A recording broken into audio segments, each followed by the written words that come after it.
പാലാ മുരിക്കുമ്പുഴ ദേവീക്ഷേത്രത്തിൽ തിരുവുത്സവത്തിന്റെ 3-ാം ദിവസം രാവിലെ നവകം, കലശാഭിഷേകം, ശ്രീഭൂതബലി എന്നിവ നടന്നു.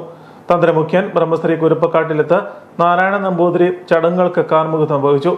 രാവിലെ 9 മുതൽ 12 വരെ വലിയ കാണിക്ക, സ്ത്രീബലി എഴുന്നള്ളിപ്പ് എന്നിവ നടന്നു. കലാമണ്ഡലം ഹരീഷ് മാരാരുടെ പ്രമാണത്തിൽ സ്പെഷ്യൽ പഞ്ചാരിമേളവും അരങ്ങേറി. അരുൺ അമ്പാറ, കിടങ്ങൂർ രാജേഷ്, കിടങ്ങൂർ അരുൺ, വേണു ഭരണങ്ങാനം, കുർജിത്താനം യദുകൃഷ്ണ മാരാർ ഉൾപ്പെടെ 30-ൽ പരം കലാകാരന്മാർ പങ്കെടുത്തു.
തിരുവരങ്ങിൽ മുരിക്കുമ്പുഴ ശ്രീഭദ്ര തിരുവാതിര സംഘത്തിന്റെ ഫ്യൂഷൻ തിരുവാതിരയും അരങ്ങേറി.